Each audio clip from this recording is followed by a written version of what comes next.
The Haunebu, and last I left off, got everything basically base coated. Got a lighter light gray blue on there, and then I did basically a post shade and a pre-shade, and I'm going to go back and shade some more once I get all the colors on. I needed the shading because I want the effect on the blue color, but I also wanted the shading there so I have a little guideline once I go back in with the camo. I can go back in and finish off with some post shading. But I did mask off and got RLM, what color was it? RLM 75. I got that airbrushed on. As you can see, the darker colors. And I did that on the bottom as well. And I'm going to show something here because someone will probably call me out on it. And I did this on purpose.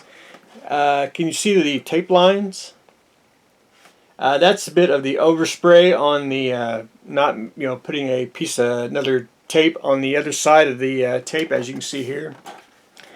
I lay this down, and then you basically put another bigger wide, so you don't have a little overspray. Now, I do it on purpose. If you really look at mine, it gives it another sense of shading, maybe another feathered effect. Plus, when you get another color on here, and then I'm going to go back in and post shade, and I'll add some more feathered lines, basically.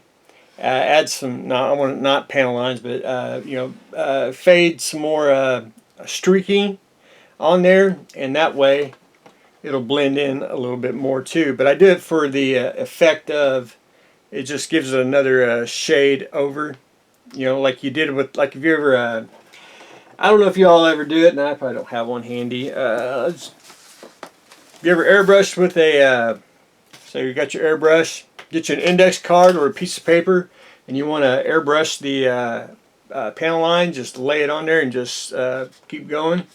That's the same way with the laying the tape there and having the overspray. I think it looks, it gives it a nice, good effect on it, especially once you keep adding a little more airbrush work on it. But anyway, that's where I am on the Haunebu, and the next thing I'm going to do is I started taping off. I'm going to put the RLM 82 on there. It's basically a greenish color. I'm going to do that and do it in a couple spots. I only got 2 on there because I had to stop and do a quick update because I didn't want to get too far ahead. And I like to show my work as we go along. I got 2 sections going. I'm probably going to do a small one here, and I'll probably do a small one up here on the top, and then of course we'll mirror the bottom here, do a couple designs, and that'll be it on the camo. And then we'll be able to paint the guns and start more weathering on it, which is the fun part on it. Anyway, I know you're all dying making fun of my makeshift stand here, which is nothing but a vice grip extended towel, and it fits perfectly on the little thing. It's balanced, and I can spin it and paint. It was just ingenious of me doing that. The Charles P. Not too bad. I got the gun. Elliot told me what the name of that is, and I done forgot. So the little ship fin there. That's what I call it now. Got that on. Just took some styrene, super glued it on, and cut it to shape. I gotta sand it down. Now I cheated. I gotta fix it because I couldn't get it to. I was fighting it. I gotta sand the bottom here on the edge of the fin. If you can see that. I just gotta sand it down, get it smooth. But other than that, it's pretty sturdy. And that's what we want. So got that done. Got the bottom sanded. I wet sand. I know a lot of people don't really know. I don't want to say know the difference. Anyway, wet sand, dry sand. I mean, if you dry sand, it's just no water. Wet sand, it is water. And I always get me for example, Trumpeter come out with a little decal tray, and I use their little tray here, fill it with water, dip your decals in, put it in the put it on the tray. But I use the little bin. Dip your sandpaper, or you can even go under the kitchen sink and do it. I just dipped in water.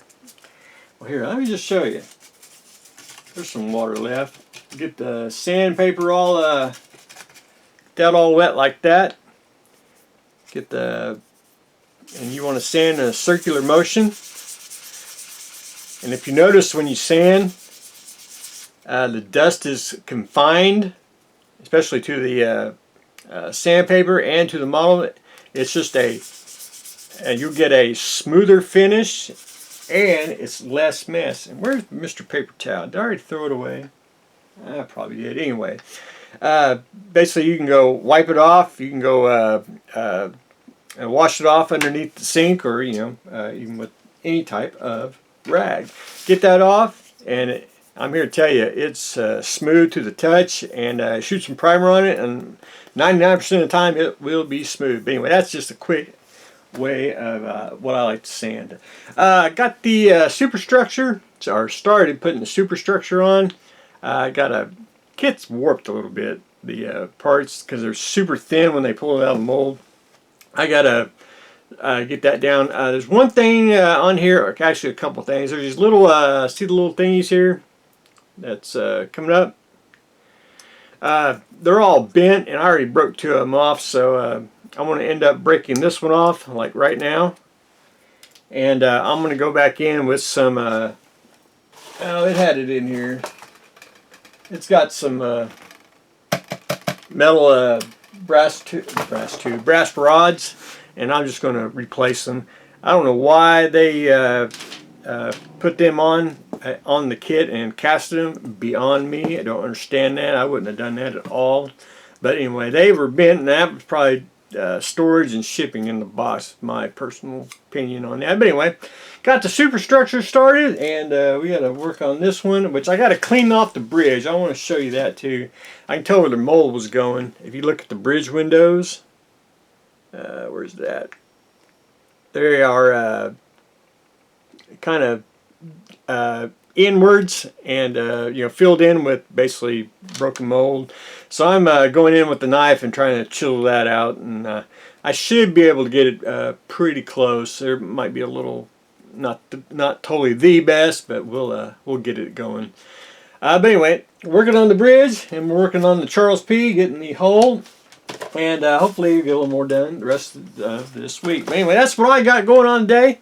Charles P slowly taking shape, and we are slapping some paint on the Haunebu. So that's what I got going on today, so stay tuned for the next exciting episode.